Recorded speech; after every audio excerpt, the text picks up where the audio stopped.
MTN abantu banyiivu. Eno wano Kampala ku South Africa batutta batumalawo.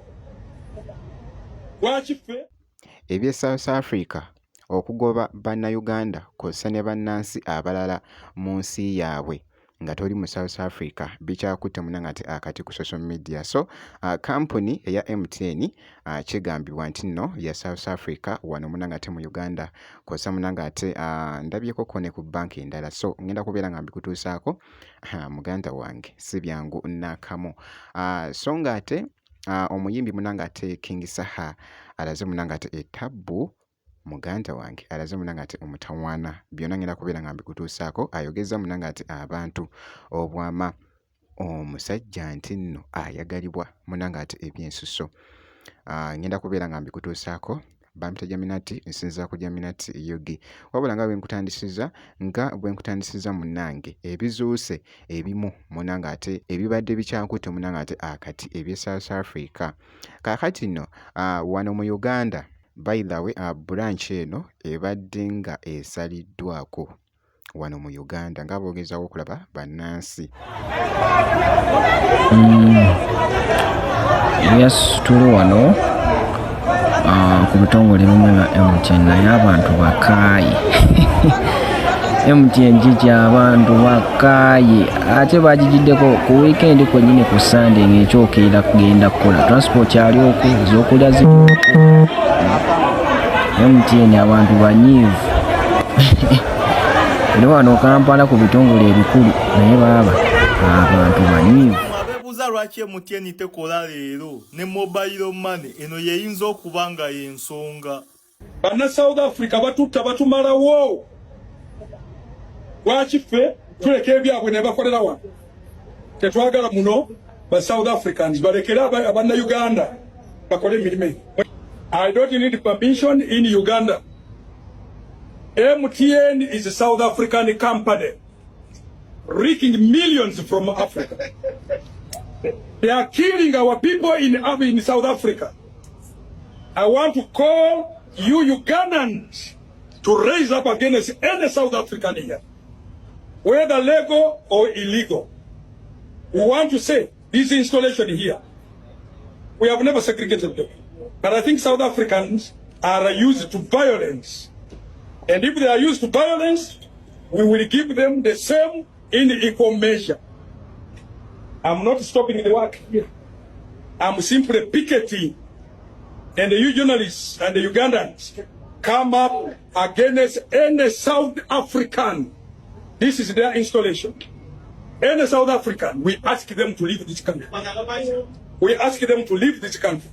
Or else we can give the equal measure. Stanbic Bank is their bank. We can go there together. Stanbic Bank, they are getting from Ugandans, from fellow Africans, and really treating us in that way. Killing God. This one is their bank. This one here is their bank. Without any fear of interference and arrest, I'm making what we call a picket. This bank here gives profits to the government of South Africa.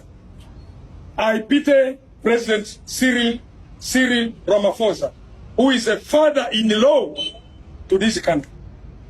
But the pressure he has gone through is very bad. We can't treat fellow Africans, black Africans, the way they are doing.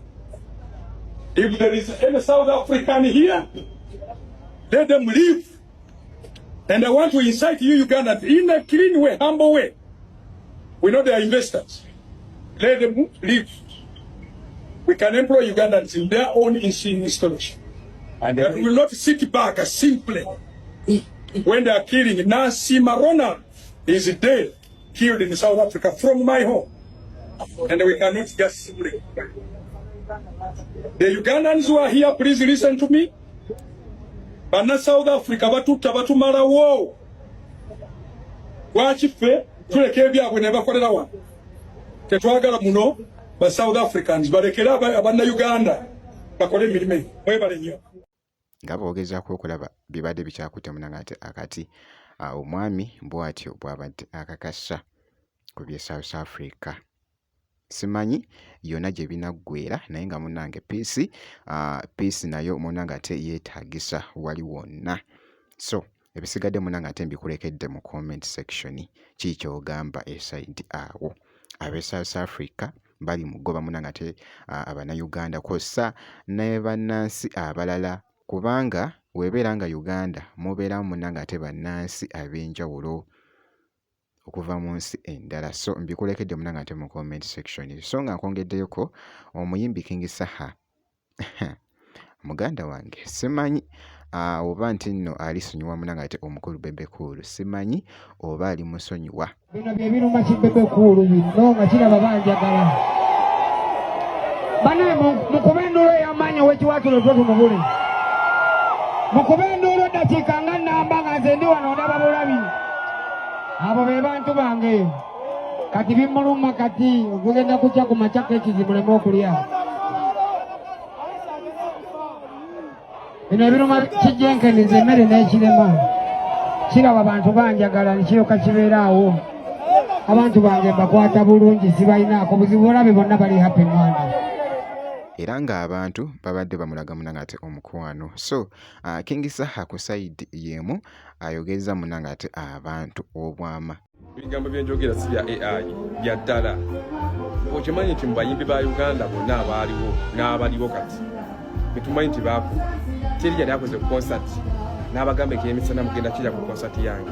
King Saha yasoose ente nnya teri muyimbi yali akikoze naye agamba nti concert yange mugenda kula kino nakino. Ate era King Saha yasoose otegeka kololo neyebaza abantu be kuba yalabye nga abantu laavu gye balina nyingi katana ngeri yakubasasulamu wabula okuba kuba endongo n'ebyafaayo bye bisigalewo.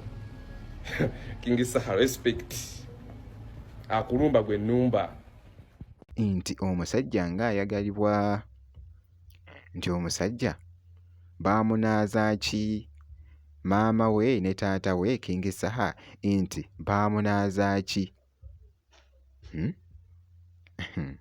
Muganda wange bikyakutte munnange ate akati ye muyimbi nno munnange ate King Saha. Ate nga ku side yemu nga nkyali ne King Saha. King Saha yavuddeyoko just ng'ali mu kuteekingamuko ka time wano ng'ali mugamba nti nno ekivuli kye munnange ate beera ng'okimukooneramu eyo.